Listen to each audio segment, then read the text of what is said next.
Hello friends, welcome back to spirituality by Rakesh Deshpande.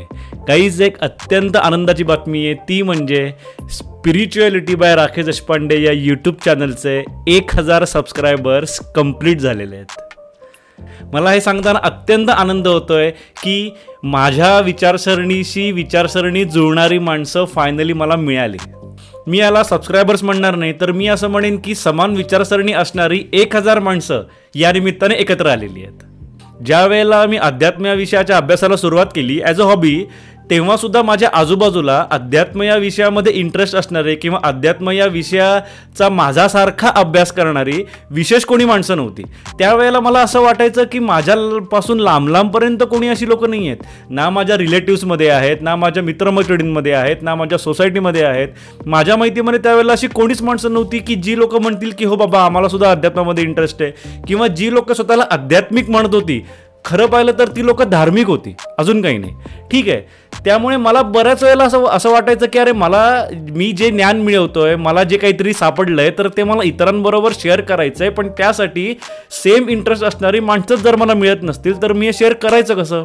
पण finally मला या यूट्यूब चॅनलच्या निमित्ताने 1000 माणसं अशी मिळालेली आहेत की ज्यांच्याबरोबर मी माझं ज्ञान शेअर करू शकतो. त्यांची आणि माझी मानसिकता एकच आहे, किंवा मी जे म्हणतो ते त्यांना कुठेतरी पटतंय, ते याच्याशी अग्री करतायत असं म्हणायला देखील हरकत नाही. आता या यूट्यूबच्या विषयामध्ये जे एक्सपर्ट्स आहेत त्यांच्याशी मी जेव्हा या विषयावर बोललो तेव्हा ते मला म्हणले की अरे राकेश, तू 2.5 महिन्यामध्ये 1000 सबस्क्रायबर्स मिळवले सुद्धा. या चॅनलवरचा पहिला व्हिडिओ 1 फेब्रुवारीला अपलोड करण्यात आला होता आणि बरोबर 15 एप्रिलला 1000 सबस्क्रायबर्स कंप्लीट झाले. म्हणजे अवघ्या 2.5 महिन्यामध्ये 1000 सबस्क्रायबर्स कंप्लीट होणं ही खूप मोठी गोष्ट आहे असं मला सांगितलं जातंय.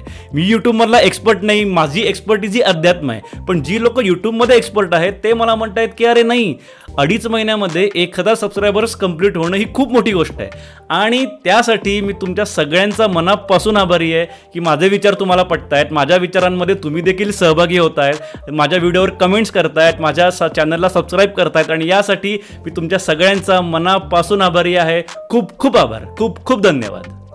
आणि म्हणून आजच्या या व्हिडिओमध्ये आपण हे यश सेलिब्रेट करणार आहोत. ठीक आहे. पण म्हणजे याचा अर्थ असा नाही की आजचा व्हिडिओ आध्यात्मिक होणार नाही आहे. आजच्या व्हिडिओमध्ये सुद्धा आध्यात्मिक डिस्कशनच असणार आहे, फक्त त्याचा फॉर्मॅट थोडासा वेगळा असणार आहे. थोडासा वेगळाचा अर्थ काय, तर गेले 2.5 महिने तुमच्यापैकी काही जण काही व्हिडिओजवर जे कमेंट्स करत होते, त्यापैकी काही कमेंट्स, काही प्रश्न आज आपण या व्हिडिओमध्ये घेणार आहोत आणि त्यावर उत्तरं देण्याचा प्रयत्न करणार आहोत. स्टार्ट करूयात. आता सगळ्यात आधी म्हणजे मागच्याच आठवड्यामध्ये, मागच्या रविवारी आपण जो मेडिटेशनच्या फायद्यांचा व्हिडिओ पोस्ट केला, त्या व्हिडिओवर काही जणांच्या कमेंट्स आल्या आहेत की मेडिटेशनचा व्हिडिओ टाका. तर गाईज, खरं सांगायचं तर कंप्लीट मेडिटेशनचा एकाच व्हिडिओमध्ये समावेश होणं बऱ्यापैकी अवघड आहे, आणि त्यामुळेच आपण मेडिटेशनचा ऑनलाईन कोर्स अरेंज केलेला आहे, ज्याची लिंक तुम्हाला या व्हिडिओच्या सुद्धा डिस्क्रिप्शनमध्ये मिळेल. या कोर्सला अगदी छोटीशी फी आकारण्यात आलेली आहे, पण हा 7 दिवसांचा कोर्स आहे. डेली 1 तास, अर्धा तास थिअरी आणि उरलेला अर्धा तास तुमच्याकडून मेडिटेशन करवून घेण्यात येते. या 7 दिवसाच्या कोर्समुळे तुमच्या सगळ्या मेडिटेशनच्या शंका दूर होतील. तुम्हाला पूर्णपणे मेडिटेशन कसं करतात हे तुम्ही या कोर्सच्या माध्यमातून शिकू शकता. आता आपण आज ज्या कमेंट्स वाचणार आहोत त्यामध्ये सुरुवातीला मी अत्यंत महत्त्वाच्या 2 कमेंट्स वाचू इच्छितो, ज्या सगळ्यांना माहिती असणं गरजेचं आहे. ती म्हणजे अनिल घोडके यांनी केलेली एक कमेंट एकदा होती. त्यांनी ज्ञानमार्गातून आत्मसाक्षात्कार या व्हिडिओवर कमेंट केली होती की सुप्रभात सद्गुरुजी. ठीक आहे. त्यावर मी त्यांना अत्यंत विनम्रतेने रिप्लाय केलेला आहे की कृपया मला सद्गुरू वगैरे म्हणू नये. मी आध्यात्मिक गुरु नसून तुमच्यासारखाच एक साधक आहे आणि कायम साधकच राहणार आहे. मला सद्गुरू, स्वामी, महाराज, बाबा, गुरु असली कुठलीही उपाधी लावून घेण्यामध्ये इंटरेस्ट नसून केवळ आणि केवळ स्पिरिच्युअल अवेअरनेसच्या उद्देशाने मी हा चॅनल सुरू केला आहे, आध्यात्मिक गुरु होण्यासाठी नाही. मला कोणाचाही गुरु, कोणाचाही स्वामी, बाबा, महाराज हे होण्यामध्ये इंटरेस्ट नाही. मी फक्त आणि फक्त मला मिळालेलं ज्ञान तुमच्यापर्यंत पोहोचवण्यासाठी म्हणून हा यूट्यूब चॅनल स्टार्ट केलेला आहे. त्याचबरोबर त्याच व्हिडिओवर गो थँकर गोपाल अशा समथिंग आयडी असलेले एक जण आहेत. त्यांची कमेंट आहे की निसर्गदत्त महाराज परत भेटले. त्यावर देखील मी रिप्लाय केलाय. खूप मोठी कॉम्प्लिमेंट आहे ही, पण मी निसर्गदत्त महाराजांच्या इतका मोठा माणूस नाही. ते एनलाइटन्ड होते, मी नाही आहे. तरी सुद्धा थँक्यू, कीप वॉचिंग. मी या कमेंटच्या निमित्ताने इथे परत एकदा सांगू इच्छितो की मी निसर्गदत्त महाराजांच्या इतकी मोठी व्यक्ती नाही, इतकी मोठी अधिकारी व्यक्ती नाही. ते एनलाइटन होते असं काही जण सांगतात. सो मी एनलाइटन नाही. मी केवळ आणि केवळ अध्यात्मामध्ये इंटरेस्ट असणारी एक व्यक्ती आहे. त्या व्यतिरिक्त अजून काही नाही. मला मिळालेलं ज्ञान मी तुमच्यापर्यंत पोहोचवतोय. That's it. यानंतर विनया सावंत 3113 यांची मागचा जो आपण ज्ञानमार्गातून आत्मसाक्षात्काराचा व्हिडिओ पाहिला तर त्यावर कमेंट आलेली आहे की मला वाटतं आता आठवड्यातून 2 किंवा 3 वेळेला व्हिडिओ बनवा. तुमचे व्हिडिओ बघून जे ज्ञान मिळते त्यातून लवकरच आत्मसाक्षात्कार आम्हाला होईल. Thank you so much sir. Thank you so much की तुम्हाला असं वाटतं की माझे फक्त व्हिडिओ पाहूनच तुम्हाला आत्मसाक्षात्कार होईल. पण आत्मसाक्षात्कार होण्यासाठी तुम्हाला स्वतःला साधना करणं गरजेचं आहे, उपासना करणं गरजेचं आहे, मेडिटेशन किंवा कुठली स्पिरिच्युअल प्रॅक्टिस करणं गरजेचं आहे. सो सगळ्यात पहिल्यांदा त्यावर फोकस करा. नंबर 2ची गोष्ट तुम्ही म्हणलात की आता आठवड्यातून 2 किंवा 3 वेळेला व्हिडिओ बनवा. मी माझ्याबद्दल एक अत्यंत महत्त्वाची गोष्ट सांगतो जी याच्या आधी मी कधीच कुठल्या व्हिडिओमध्ये नाही सांगितलेली. ती म्हणजे माझा मुख्य उदरनिर्वाहाचा साधन, the main source of my bread and butter, तो म्हणजे हा यूट्यूब चॅनल नाही किंवा माझा मेडिटेशनचा कोर्स देखील नाही, तर माझी स्वतःची IT फर्म आहे. माझ्या कंपनीचं नाव आहे डिजिटल अल्केमी, ज्याच्या अंतर्गत आम्ही डिजिटल मार्केटिंग, वेब डेव्हलपमेंट आणि ऑटोमेशन या 3 सर्व्हिसेस प्रोव्हाइड करतो. आणि हा व्यवसाय माझ्या उदरनिर्वाहाचं मुख्य साधन असल्यामुळे मला तो व्यवसाय सांभाळून यूट्यूबसाठी वेळ देणं गरजेचं आहे. आणि त्यामुळे 2 किंवा 3 व्हिडिओ तयार करण्यासाठी जेवढा वेळ देणं गरजेचं आहे तेवढा वेळ मी आत्ता तरी यूट्यूबसाठी नाही काढू शकत. त्यामुळे तुर्तास तरी यूट्यूब चॅनलवर मी सध्या आठवड्याला एकच व्हिडिओ अपलोड करतोय. आणि कदाचित पुढचे 6 महिने किंवा 1 वर्ष देखील मी आठवड्याला एकच व्हिडिओ अपलोड करत राहीन. मला जर जमलं तर मी नक्कीच जास्त व्हिडिओ अपलोड करेल. मला जे सापडलंय ते तुमच्यापर्यंत पोहोचवण्यासाठी मी सुद्धा उत्सुक आहे. पण माझा व्यवसाय सांभाळून मला या सगळ्या गोष्टी करायच्या असल्यामुळे नक्कीच त्याला वेळ लागण्याची शक्यता आहे. त्यामुळे सध्या तरी आठवड्यामध्ये एकच व्हिडिओ अपलोड होईल. त्याबद्दल क्षमस्व.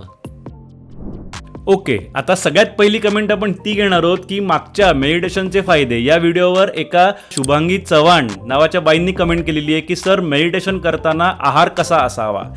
मेडिटेशन करताना किंवा कुठली स्पिरिच्युअल प्रॅक्टिस करताना आहार कसा असावा याच्यामध्ये भरपूर मतभेद आहेत. ठीक आहे, काही जण म्हणतात की सात्विक आहार असावा, म्हणजे शाकाहार तुम्ही करणं गरजेचं असतं. तर काही जणांचं मत असं असतं की नाही, आपल्या शरीराला जे गरजेचं आहे ते सगळं आपण खायलाच हवं. त्यामुळे मेडिटेशन किंवा कुठलीही स्पिरिच्युअल प्रॅक्टिस करताना आहार कसा असायला हवा याबद्दल अजूनही मतभेद आहेत. हां, आता काही प्राचीन ग्रंथ असे आहेत की ज्या ग्रंथांमध्ये असं सांगण्यात आलेलं आहे की स्पिरिच्युअल प्रॅक्टिस किंवा मेडिटेशन करताना किंवा कुठल्याही आध्यात्मिक मार्गावर असताना माणसाने सात्विक आहार ठेवावा. यामध्ये मांसाहार असावा की शाकाहार असावा याबद्दल स्पेसिफिक काही नाही सांगितलेलं. फक्त आणि फक्त एवढंच सांगितलेलं आहे की माणसाचा आहार हा सात्विक असावा. सात्विकची व्याख्या ही म्हणलं तर खूप वास्ट होऊ शकते. म्हणलं तर सात्विक म्हणजे काय, तर शाकाहारी, अशी पण काय जण त्याची व्याख्या करतात. पण हे समजून घेणं खूप गरजेचं आहे की सात्विक आहार म्हणजे काय, जो मेडिटेशन करताना किंवा स्पिरिच्युअल प्रॅक्टिस करताना असायला हवा. यानंतर शुभांगी चव्हाण यांनीच विचारलेला अजून एक प्रश्न आहे, तो म्हणजे सर मेडिटेशन करताना कोणती मुद्रा असावी, मी ध्यान मुद्रा करते चालेल का. गाईज, मेडिटेशन करताना कुठली मुद्रा असावी याला कुठलाही ठराविक नियम नाही. मुद्रा असायलाच हवी असा सुद्धा नियम नाही. मेडिटेशन करताना तुम्ही मुद्रा न करता बसलात तरी चालतं किंवा जर मुद्रा करायचीच असेल तर कुठलीही मुद्रा केली तरी चालते. आपण जर का स्वामी विवेकानंद यांना कधी मेडिटेशन करताना पाहिलं असेल किंवा त्यांचा मेडिटेशन करतानाचा फोटो पाहिला असेल तर आपण नोटीस केलं असेल की ते कुठलीही मुद्रा करून बसत नाहीत. ते फक्त हात असा किंवा असा ठेवून कायम बसत असत. ठीक आहे, त्यामुळे मेडिटेशन करताना हाताची मुद्रा असायलाच पाहिजे हा नियम नाही. आणि जर तुम्हाला हवी असेल तर तुम्ही कुठलीही मुद्रा केली तरी चालू शकते. याचा तुमचं मेडिटेशन कसं होणार आहे याच्याशी खरं म्हणलं तर काहीही संबंध नाही. तुम्ही मुद्रा कुठलीही केली तरी मेडिटेशन जसं व्हायचं तसंच होणार आहे. मागे एकदा आपण ज्ञानमार्गातून आत्मसाक्षात्कार या विषयावर व्हिडिओ बनवला होता. त्या व्हिडिओवर कृष्णा ठीक म्हणून एक जण आहेत, त्यांनी कमेंट केलेली आहे. ती कमेंट अशी आहे की ज्ञानमार्गाचे खूपच सुंदर विवेचन, थँक्यू. अध्यात्माची अनेक पुस्तके वाचूनही जी स्पष्टता येणार नाही ती अध्यात्माची जाण हा अर्धा तासाचा व्हिडिओ बघून येईल. खूप खूप थँक्यू. हा व्हिडिओ मी दररोज एकदा तरी पाहतोच. हे मला फार आवडलेलं आहे की एखाद्या व्यक्तीने सांगितलेला विचार आपल्याला जेव्हा खरंच पटतो तेव्हा अगदी निर्मळ मनाने आपण हे मान्य पण करतो की हो बाबा मला हे आवडलेलं आहे आणि मी तुमचा व्हिडिओ रोज दिवसामध्ये एकदा तरी पाहतो. ही खूप मोठी गोष्ट आहे माझ्यासाठी, खूप मला मोटिवेट करणारी गोष्ट आहे. खूप खूप थँक्यू. आता अश्विनी साने यांनी आध्यात्मिक 14 पुस्तके या आपल्या व्हिडिओवर कमेंट केली होती की खूपच छान माहिती मिळाली, थँक्यू. एक शंका आहे की अध्यात्म आणि ज्योतिष यांचा नेमका संबंध काय आणि आपल्या जीवनावर त्याचा काय परिणाम होतो. अध्यात्म आणि ज्योतिष याचा म्हणलं तर संबंध आहे, ठीक आहे. कारण जर तुम्ही ऑब्झर्व केलं असेल तर कुठलाही ज्योतिषी त्याच्याकडे गेल्यानंतर जर आपल्या काही पत्रिकेमध्ये दोष असतील तर तो आपल्याला कुठली तरी साधना करायला सांगतो, कुठली तरी उपासना करायला सांगतो, कुठला तरी जप म्हणा, स्तोत्र करा वगैरे, तो अशाच आपल्याला काहीतरी गोष्टी सांगतो. कारण जेव्हा तुम्ही स्पिरिच्युअल प्रॅक्टिसेस करता तेव्हा असं म्हणतात की तुमच्या पत्रिकेतले दोषसुद्धा नाहीसे होतात. किंवा जी व्यक्ती गेली अनेक वर्ष काही स्पिरिच्युअल प्रॅक्टिसेस करते, एक वेळ अशी येते की त्या व्यक्तीची पत्रिका, त्या व्यक्तीची कुंडली त्या व्यक्तीसाठी व्हॅलिड राहत नाही. मागच्या एका व्हिडिओमध्ये आपण सायकोलॉजिकल पॅटर्न्सबद्दल जाणून घेतलं होतं आणि त्यानुसार आपले जे सायकोलॉजिकल पॅटर्न्स असतात त्यानुसार आपल्या मनामध्ये विचार येतात आणि मनात जे विचार येतात ते विचार मॅनिफेस्ट होतात. म्हणजे मनात जसे सायकोलॉजिकल पॅटर्न तशा गोष्टी आयुष्यामध्ये घडत असतात. आता एखादी व्यक्ती जन्माला येताना कुठले सायकोलॉजिकल पॅटर्न्स घेऊन जन्माला येते ते जर का आपण ओळखलं तर त्यानुसार त्या व्यक्तीच्या आयुष्यामध्ये काय घडणार आहे हे देखील आपण ओळखू शकतो. हेच आहे ज्योतिषशास्त्र, ठीक आहे. आणि जेव्हा आपण स्पिरिच्युअल प्रॅक्टिसेस करतो तेव्हा हे सायकोलॉजिकल पॅटर्न्स इरेज होतात आणि त्यामुळे तुमच्या पत्रिकेमध्ये, तुमच्या कुंडलीमध्ये कुठलाही दोष असेल किंवा कुठलीही नकारात्मक गोष्ट असेल तर आपल्याला ज्योतिषी किंवा आपली गुरुजी कुठली तरी साधना करायला सांगतात, ठीक आहे. याचाच अर्थ असा होतो की अध्यात्म आणि ज्योतिषशास्त्र याचा एकमेकांशी डिरेक्ट संबंध आहे. एक गोष्ट लक्षात घ्या की पत्रिकेमध्ये किंवा ज्योतिषशास्त्रानुसार सांगितलेल्या गोष्टी तोपर्यंतच खऱ्या होऊ शकतात जोपर्यंत त्या बदलण्यासाठी तुम्ही ट्राय करत नाही, ठीक आहे. तुम्ही जर ट्राय केलं तर त्या गोष्टी बदलल्या जातात आणि याचा मी स्वतः अनेकदा अनुभव घेतलेला आहे. आजपर्यंत माझी पत्रिका अनेकांनी पाहिली पण तरीसुद्धा त्यांना माझ्याबद्दल विशेष काही नाही सांगता आलं. मला अध्यात्म या विषयामध्ये इंटरेस्ट असेल हे तरी माझी पत्रिका बघून एखाद्याने सांगायला हवं होतं, बरोबर. पण आजपर्यंत एकाही ज्योतिषाने माझी पत्रिका बघून हे नाही सांगितलेलं की या व्यक्तीला अध्यात्म या विषयामध्ये इंटरेस्ट असेल. आणि त्यामुळे मी एकच सांगेन, ज्योतिषशास्त्र आणि पत्रिका या गोष्टींच्या नादी लागू नका. स्पिरिच्युअल प्रॅक्टिसेस करा, मेडिटेशन करा. ज्याची अध्यात्माची बैठक स्ट्रॉंग आहे त्या व्यक्तीच्या आयुष्यामध्ये सगळं छान घडतं. काही काळजी करू नका. पत्रिका ज्योतिषशास्त्र याच्या नादी लागू नका, मेडिटेशन करा. आता आध्यात्मिक 14 पुस्तके या व्हिडिओवर एका सीमा भंडारे यांनी कमेंट केलेली आहे. ती कमेंट अशी आहे की छान माहिती, थँक्यू. मी चिन्मय मिशनची 1995 पासूनची साधक आहे. तुमचा अभ्यास छान चालू आहे. मार्गदर्शन कोणाकडून घेता. आणि त्याचबरोबर वरद वैद्य यांनी देखील आध्यात्मिकतेची गरज का आहे या आपल्या व्हिडिओवर कमेंट केली होती की तुमचे आध्यात्मिक गुरु कोण आहेत. हां, आता मी मार्गदर्शन कोणाकडूनही घेत नाही. मी कुठलाही गुरु नाही केलेला किंवा अशी मी कुठलीही संस्था फॉलो नाही करत, जॉईन नाही केलेली. मी स्वतः अभ्यास करतो. माझं वाचन दांडगं आहे त्यामुळे माझा आजपर्यंत मी मिळवलेले जे काही ज्ञान आहे ते पुस्तकांच्या माध्यमातूनच मिळालेलं आहे. हां, आता एवढे वर्ष अध्यात्म या विषयामध्ये असून माझं एक सर्कल पण आहे, ठीक आहे. ज्या सर्कलमध्ये अशी माणसं आहेत ज्या माणसांकडे मी माझ्या शंका विचारायला जाऊ शकतो. या क्षेत्रातले ती अधिकारी व्यक्ती आहेत असं म्हणलं तरी चालेल किंवा माझ्यासाठी ते सिनियर्स आहेत असं म्हणलं तरी चालेल. पण माझं शक्यतो ज्ञान हे फक्त आणि फक्त पुस्तकांमधून आलेलं आहे आणि मेडिटेशनबद्दलचं ज्ञान हे 90% स्वानुभवातून आलेलं आहे. या दोन्हीबद्दल जेव्हा मला शंका असते तेव्हा मी अशा अधिकारी व्यक्तींकडे जातो आणि माझ्या शंकांचं निरसन करून घेतो. यानंतर आध्यात्मिक 14 पुस्तके या व्हिडिओवरच एकांची कमेंट आहे. त्यांचं नाव आहे रुवा मांडुका 5241 असं काहीसं त्यांचा आयडी आहे. त्यांचं म्हणणं आहे की फार छान माहिती सर, आपण सांगितलेली काही पुस्तकं मी वाचली आहेत, उर्वरित पुस्तकांचा मी नक्की वाचून अनुभव घेईन. त्यानंतर एक प्रश्न खूप दिवस मला सतावतो आहे की वाईट विचार आधी मनात येतात आणि बुद्धी ते कसं करायचं हे सांगते, मग शरीर ते कर्म करतं, मग आत्मा का भटकत राहतो, यात आत्म्याला का दोष लागतो आणि त्याला का शांती मिळत नाही किंवा तो का नरकात जातो याविषयी कृपया सांगावे. खूप खूप धन्यवाद. खूप व्हिडिओ बनवत राहा सर. येस सर, नक्की खूप व्हिडिओ बनवत राहीन. त्यांचा हा प्रश्न आहे की वाईट विचार आपल्या मनामध्ये येत असतात, बुद्धी त्या विचारावर काहीतरी प्रोसेस करते आणि मग शरीराकडून ते कर्म केलं जातं. असं असताना आत्म्याला का दोष लागतो, बरोबर. याचं उत्तर आपण जेव्हा कर्ममार्ग या विषयावर व्हिडिओ बनवणार आहोत तेव्हा तुम्हाला मिळेल. ठीक आहे, हा लॉ ऑफ कर्म आहे असं समजा. आपण जेव्हा एखादं कर्म करतो तेव्हा त्या कर्माची मूळ कल्पना आपल्या मनात का आलेली असते ना, आपल्या आत्म्याला त्याचा दोष लागतो असं म्हणलं जातं. किंवा लॉ ऑफ कर्म असं सांगतो की तुम्ही जे कर्म कराल तसे तुम्हाला रिटर्न्स मिळणार आहेत. ठीक आहे, हा सगळा विषय आपण डीपमध्ये तेव्हा डिस्कस करूया जेव्हा आपण लॉ ऑफ कर्म या विषयावर व्हिडिओ बनवणार आहोत. ठीक आहे, आत्तापुरतं मी एवढंच सांगेन की हो, तुम्ही जे कर्म करता तसे तुम्हाला रिटर्न्स मिळत असतात. आणि यामध्ये सायकोलॉजिकल पॅटर्न्सचा खूप मोठा सहभाग आहे. आता मला एकाच पुस्तकाबद्दल 2 विरुद्ध कमेंट आलेल्या आहेत. ठीक आहे, ती म्हणजे नीता मांडलिक यांनी त्या पुस्तकावर कमेंट केली आहे की माझ्याकडे योगानंद यांचे पुस्तक आहे, मला पण वाटतं ते अतिशयोक्ती आहे किंवा रिअल नाही.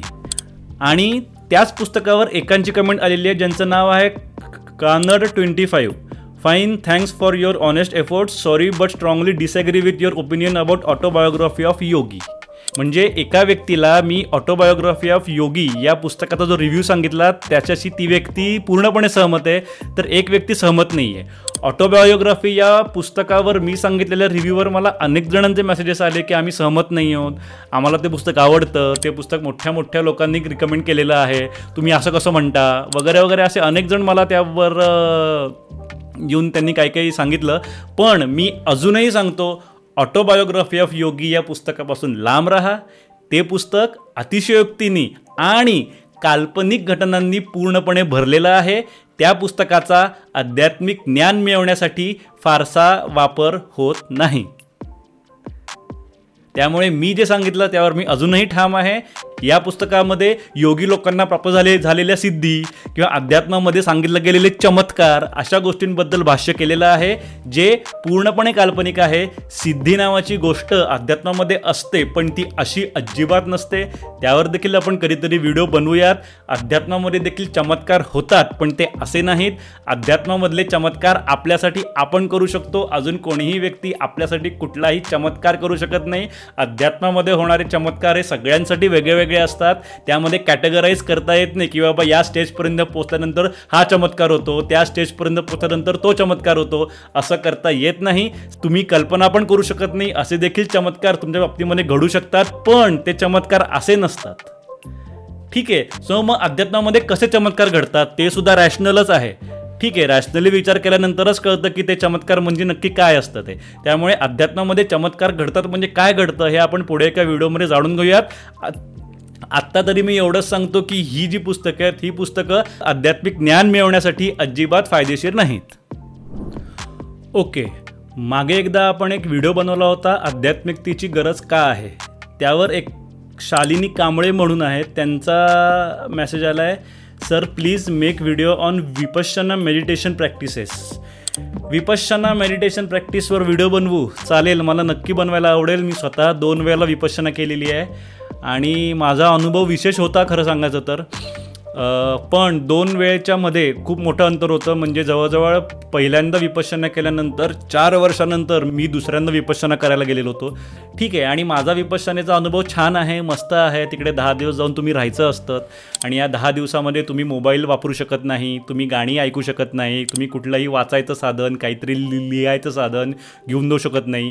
म्हणजे ज्या गोष्टींमुळे आपला विरंगुळा होतो अशी कुठलीही गोष्ट आपण तिथे घेऊन जाऊ शकत नाही.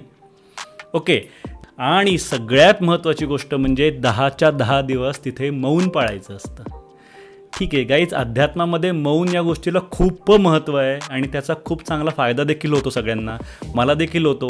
मलासुद्धा कधीतरी वाटलं तर मी दिवसातले 4 तास 5 तास वगैरे मौन पाळतो. घरच्यांना सांगतो की मला आता पुढचे 4 तास मनाशी बोलायला येऊ नका, मला 4 तास शांतता हवी आहे, मला मौन हवं आहे. सो मला स्वतःला मौन ही गोष्ट खूप आवडते आणि मी म्हणेन विपश्यना मेडिटेशन कोर्स छान आहे. विपश्यना म्हणजे बुद्धिझममधली ती एक मेडिटेशनची टेक्निक आहे. ठीक आहे, आणि तिथे गेल्यानंतर आपल्याला विपश्यना शिकवलं जातं. एस.एन. गोएंका यांनी विपश्यना मेडिटेशन सेंटर सगळीकडे स्थापन केलेली आहेत आणि ते स्वतः भारताच्या बाहेर जाऊन विपश्यना शिकून भारतामध्ये आले होते अँड देन त्यांनी विपश्यना सेंटर सगळीकडे सुरू करायला सुरुवात केली.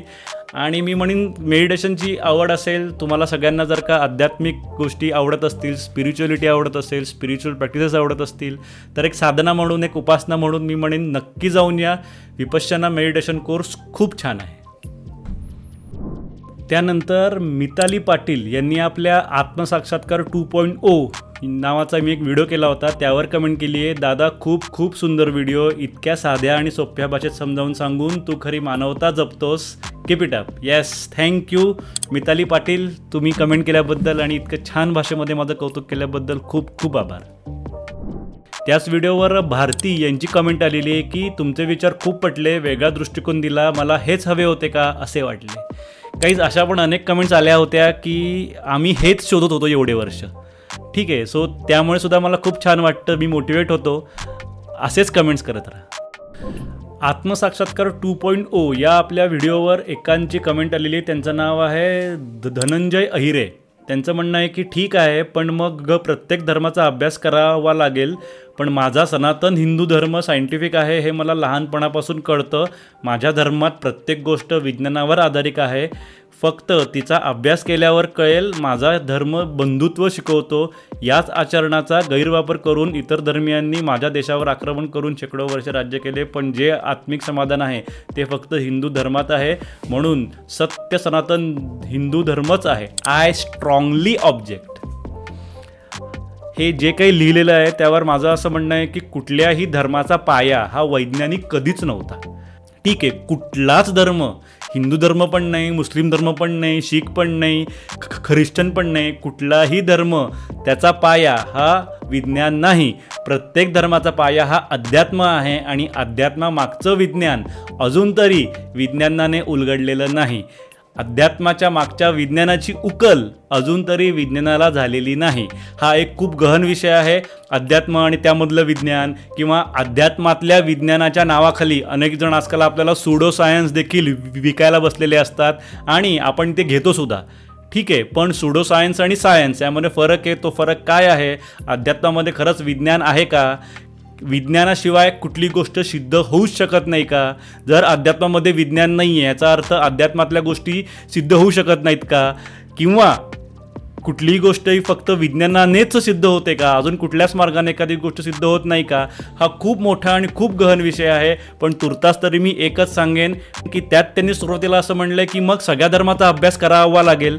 मी म्हणेन हो, धर्म हवा आहे ना, मग अभ्यास करावा लागणार. अभ्यास न करता कुठलीही गोष्ट घ्यायची आणि त्याचं आचरण करायचं हा योग्य मार्ग नाही. तुम्हाला जर एखादा धर्म निवडायचा असेल तर त्याचा अभ्यासच करावा लागणार. ठीक आहे. आणि दुसरी आणि अत्यंत महत्त्वाची गोष्ट, कुठल्याही धर्माचा पाया हा सेम आहे. जर सनातन हिंदू धर्माचा पाया हा विज्ञान असेल तर जगातल्या सगळ्या धर्माचा पाया हा विज्ञान आहे. पण मला विचाराल तर प्रत्येक धर्माचा पाया हा अध्यात्म असतो आणि त्यामुळे सगळ्या धर्माच्याकडे आपण समान दृष्टिकोनातूनच पाहायला हवं. आमचा धर्म महान आणि इतरांचा धर्म तुच्छ ही मानसिकता योग्य नाही. या मानसिकतेमुळे माणसामध्ये फक्त आणि फक्त भेद निर्माण होतात. शेवटी कुठलाही धर्म हा तुम्हाला आध्यात्मिक साध्य अचीव करण्याच्या कडेच घेऊन जातो. आणि त्यामुळे माझ्या सच्चर विवेक बुद्धीमधून आलेलं हे मत आहे की माझ्यासाठी सर्व धर्म हे सेम आहेत. कुठल्याही धर्माचा अभ्यास केल्यानंतर आपल्याला हेच समजतं की कुठल्याही धर्माच्या पायाशी अध्यात्मच आहे, मग तो कुठला का धर्म असे ना. That's it. तर यानंतर आत्मसाक्षात्कार या विषयावर याच नावाने आपला जो व्हिडिओ आला होता त्यावर सुचिता पनत 2380 यांनी कमेंट केली आहे. मी आता हा दुसऱ्यांदा व्हिडिओ पाहत आहे. सर्वच काही पोर्शन तर बॅक जाऊन पाहत आहे आणि प्रत्येक वेळेला आणखी नीट अर्थ आणि आणखी नवीन गोष्ट कळत आहे. खूपच इंटरेस्टिंग आहे हे आणि अगदीच डे टू डे लाईफला रिलेट होणारं आहे. त्यामुळे आणखीच मजा येत आहे पाहायला. पुन्हा पाहत आहे तरी निरस अजिबात वाटत नाही आहे. खूपच इंटरेस्टिंग. थँक्यू सुचिता. इथे एका तरुण मुलीचा फोटो दिसतोय.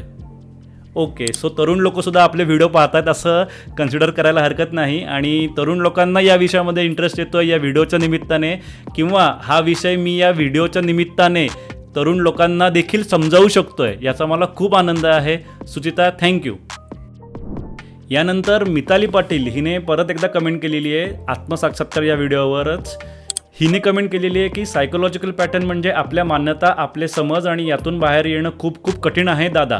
गेली 3 वर्ष मी ही ज्ञान मार्गातून प्रॅक्टिस करते, पण अशा लोकांना समाजातील लोक वेडं ठरवतात, वीक समजतात. कारण आपलं मॅनिफेस्टेशन चेंज झालं आहे हे ॲक्सेप्ट न करता ही व्यक्ती वीक आहे असे हे बोलतात, यांच्यात दम नाही असे हे समजतात. पण असू दे, तुझा व्हिडिओ बघितला की छान वाटते. आपल्यासारखेच कोणीतरी आहे या जर्नीमध्ये. येस, एक गोष्ट सगळ्यांनी लक्षात ठेवा, ती म्हणजे सबसे बडा रोग क्या कहेंगे लोग. हे कायम लक्षात ठेवा. लोक काय म्हणतील याचा विचार करायचा नाही आहे. आपल्याला इंटरेस्ट आहे ना, आपण फॉलो करत राहायचं आहे. आणि या जर्नीमध्ये तुम्ही एकटे नाही आहात, मी तुमच्याबरोबर आहे. तुम्हाला कधीही काही वाटलं तरी मला मेसेज करा, त्याला मी नक्की रिप्लाय करेन. मी शक्यतो व्हिडिओवर येणाऱ्या सगळ्या मेसेजेसना रिप्लाय करण्याचा प्रयत्न करतो आहे. मी सगळ्याला रिप्लाय करतो आहे. तुम्ही एकटे आहात असे अजिबात समजू नका. उलट मी या व्हिडिओच्या सुरुवातीला हेच सांगितलं की हे 1000 सबस्क्रायबर्स नाही आहेत, तर हे 1000 जण आपण एकत्र आलेले आहोत एकमेकांबरोबर आपलं ज्ञान शेअर करण्यासाठी. त्यामुळे तुम्ही तुमच्याकडे असलेलं ज्ञान जरी या व्हिडिओच्या निमित्ताने व्हिडिओच्या कमेंटमध्ये शेअर केलं तरी चालेल. आम्हाला आवडेल, आम्हाला देखील नवीन ज्ञान मिळेल. ठीक आहे, त्यामुळे तुम्ही एकटे आहात असं अजिबात समजू नका. आता आपला ग्रुप आहे, आता आपली कम्युनिटी आहे. तुम्हाला कधीही काही गरज भासली तरी मेसेज करा. तुम्हाला काही शेअर करायचं असेल तरी आमच्याशी तुम्ही शेअर करू शकता. थँक्यू, खूप खूप थँक्यू. ही कमेंट मला खूप आवडलेली आहे. थँक्यू. या अशा कमेंटच मला व्हिडिओज बनवण्यासाठी मोटिवेट करतात. माझ्या व्हिडिओचा तुम्हाला फायदा होतो यासारखा दुसरा आनंद काय आहे अजून आयुष्यात, हो की नाही. त्यानंतर आपण सायकोलॉजिकल पॅटर्न्स याचा जो पहिला व्हिडिओ बनवला होता, त्या व्हिडिओमध्ये बिंग स्पिरिच्युअल यांनी कमेंट केली होती की आपण सायकोलॉजिकल पॅटर्न्सऐवजी कर्म किंवा संस्कार किंवा कर्मसंस्कार हा शब्द का नाही वापरला. मी स्वतः सायकोलॉजिस्ट आहे, डॉक्टर आहे, स्पिरिच्युअल सिकर आहे. असो, माझं एक अत्यंत महत्त्वाचं म्हणणं आहे की अध्यात्म हा म्हणलं तर या विश्वामधला सगळ्यात जुना विषय आहे. असं म्हणलं तर अतिशयोक्ती होणार नाही, पण तरीसुद्धा अध्यात्म या विषयाला कधीतरी कात टाकण्याची आवश्यकता आहे. ठीक आहे, आपण जेवढे जुने शब्द वापरू तेवढं आपल्या या तरुण वर्गाला हा विषय एलियन सब्जेक्ट वाटण्याची शक्यता आहे. या अशा शब्दांमुळेच आजचा वर्ग अध्यात्म या विषयाला अनाकलनीय समजतो किंवा बुरसटलेला समजतो, मागासलेला समजतो किंवा या विषयाचा आपल्या डे टू डे लाईफमध्ये काहीच फायदा नाही आहे असं जे काही या लोकांचे गैरसमज निर्माण झालेले आहेत. ते का निर्माण झाले तर त्यांना तो विषय समजतच नाही. का समजत नाही? कारण त्यामध्ये जे शब्द आहेत ते शब्द आपल्या रिअल लाईफमधले आहेत का, डे टू डे लाईफमधले, डे टू डे बोलीभाषेतले ते शब्द आहेत का? नाही आहेत. सो जर एखाद्या व्यक्तीला एखादा विषय समजावून सांगायचा असेल तर त्या व्यक्तीला तिच्या भाषेमध्ये तो विषय समजावून सांगितला असता जास्त चांगला समजत असतो. आणि आजच्या जर का जनरेशनला आपल्याला अध्यात्म हा विषय समजावून सांगायचा असेल तर आपल्याला त्यांची भाषा निवडणं गरजेचं आहे. आपली भाषा त्यांच्यावर लादायला गेल्यावर ते या विषयापासून लांब होतील. ठीक आहे, त्यामुळे इथे ज्ञानाचं महत्त्व आहे, काय शब्द वापरतोय हे महत्त्वाचं नाही आहे. ओके, जुनेच शब्द वापरायला पाहिजेत, कर्म संस्कार हेच शब्द वापरायला पाहिजेत, हा अट्ट आपण सोडायला हवा. त्याने काही होणार नाही आहे. आणि म्हणजे मी जुने शब्द वापरल्यामुळे माझी स्पिरिच्युअल प्रोग्रेस फास्ट झाली आणि मी आत्ताचे नवीन शब्द वापरले किंवा त्यासाठी कुठले तरी वेगळे शब्द आणले म्हणून झाली नाही, असं नाही आहे होणार. ठीक आहे, कुठल्याही विषयामधली टर्मिनॉलॉजी ही काळानुरूप बदलत असते, पण अध्यात्म कात टाकायला तयारच नाही आहे. जे कधीतरी व्हायला हवं, कोणीतरी करणं गरजेचं आहे.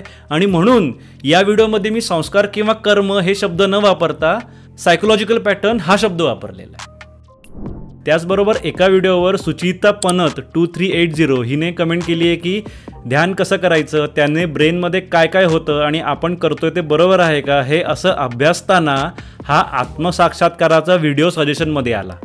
बरं, आणि जेव्हा चॅनल पाहिलं आणि हा व्हिडिओ पाहिला तर असं झालं की यार हे काहीतरी भन्नाट आहे, इंटरेस्टिंग आहे, नीट लक्ष देऊन पाहायला हवं. राकेश, परफेक्ट विषय घेतलाय तू, सहज सोपं पटेल असं सांगतोय. नव्या प्रवासासाठी शुभकामना. मात्र आता जसं ओघवतं सांगतोय तसंच सांग, म्हणजे आम्हालाही सोपं होईल. आणि पॉप्युलर झाल्यावर रटाळ किंवा पॉडकास्टमध्ये तोचतोपणा येतो तसं येऊ देऊ नकोस. येस, नक्की ताई, तुम्ही म्हणताय तसंच मी करेन, तू म्हणतेस तसंच मी करेन. मी अजिबात बोर करणार नाही.